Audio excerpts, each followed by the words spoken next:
जी अस्सलाम वालेकुम। आप देख रहे हैं काशफ कूलिंग पॉइंट और मैं हूं आपका मेज़बान काशफ। आज हम ये एक फ्रीज़र है, इसका थर्मोस्टेट चेंज करेंगे। तो इसका थर्मोस्टेट ख़राब हुआ हुआ है, तो हमने इसको चेंज करना है। ये कुछ रफ़ हालत में है, तो ये हमने इसको चेक किया है, तो इसका थर्मोस्टेट ख़राब है। थर्मोस्टेट की वजह से इसका कंप्रेसर और फ़ैन ऑन नहीं हो रहा था।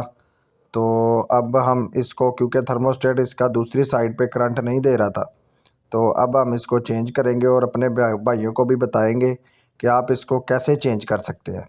थर्मोस्टेट को, इसकी वायरिंग बहुत ही आसान होती है, इसमें कोई इतना मसला नहीं होता। आप ख़ुद भी अपना थर्मोस्टेट, अपने फ्रीज़र का थर्मोस्टेट चेंज कर सकते हैं।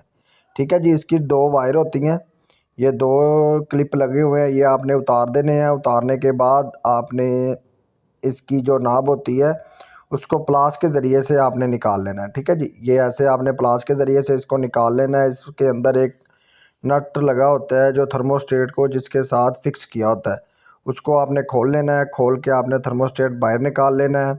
निकालने के बाद आपने इसकी नाब को कुछ इस तरीके से बाहर निकाल लेना है। ठीक है जी। ये ऊपर फ्रीज़र के अंदर होती है, इसको आपने कुछ इस तरीके से बाहर निकाल लेना है। तो बाहर निकालने के बाद आपने थर्मोस्टेट को जो है प्लास के ज़रिए से बाहर निकालना है। तो इसकी जगह पे हम नया थर्मोस्टेट जो है वो फिट करेंगे और आपको बताएंगे कि आपने नया थर्मोस्टेट इसमें कैसे लगाना है। ये हमारे पास एक नया थर्मोस्टेट है, तो इसको हम कुछ इस तरीके से फिट करेंगे कि इसका हम नट जो है उसको ये नोक प्लास के ज़रिए से लगा लेंगे, क्योंकि इसके अंदर प्लास घुस नहीं रहा था, इसलिए हमें नोक प्लास की ज़रूरत पड़ेगी। तो आपने एक नोक प्लास ले लेना है और उसके ज़रिए से इसको नट को लगा लेना है। नट की कसाई करने के बाद आपने इसके कनेक्शन करने हैं, तो कनेक्शन इसके वही हैं, सेम है। तो हर फ्रीज़र के तकरीबन यही कनेक्शन होते हैं, सिर्फ दो जैक हैं इसके। ठीक है जी। दो वायर आ रही हैं, एक में करंट इसने ऑफ़ करना होता है और दूसरी में करंट देना होता है। तो बस यही इसका सर्किट होता है। बाकी इसने जब कूलिंग पूरी हो जाएगी तो ये ट्रिप कर देगा फ्रीज़र को।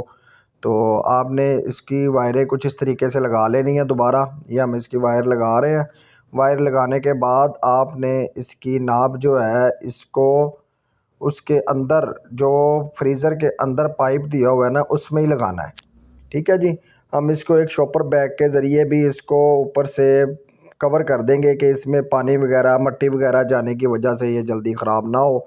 आपने इसके ऊपर ये एक शॉपर बैग कुछ इस तरीके से लगा देना है कि अगर इसमें कोई मट्टी वगैरह ना जाए, पानी वगैरह ना जाए।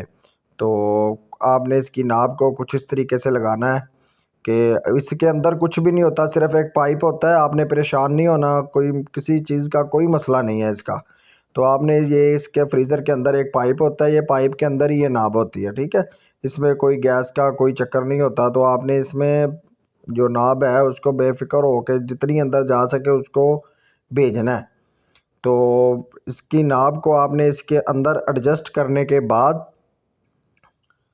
ये हमने इसको, आपको ये आपको नज़र आ रहा होगा प्यारे भाइयों को कि ये हमने इसको एडजस्ट कर लिया। इसके अंदर एडजस्ट करने के बाद हम इसका बाकी जो थर्मोस्टेट है, वायर वगैरह है, वो हमने इसके पीछे से फ्रीज़र के अंदर ही इसको दोबारा लगा देना है। एक लॉक इसके ऊपर होता है डब्बी के और एक लॉक नीचे होता है, आपने इसको दबा के लगा देना है। ठीक है जी। ये हमने इसको लगा दिया है। अब हम आपको बताएंगे कि हम इसका स्विच लगाएंगे। स्विच लगाने के बाद इसको ऑन करेंगे। ये फ़िलहाल मैंने इसका थर्मोस्टेट बंद कर दिया है। बंद करने के बाद हम इसका स्विच लगाएंगे। स्विच लगा के ये मैं थर्मोस्टेट इसका ऑन करूँगा और फ्रीज़र भी ऑन हो जाएगा। ये हमने स्विच लगा लिया था, अब हमने थर्मोस्टेट को ऑन कर दिया है। ऑन करने के बाद हमारा फ्रीज़र भी ऑन हो चुका है।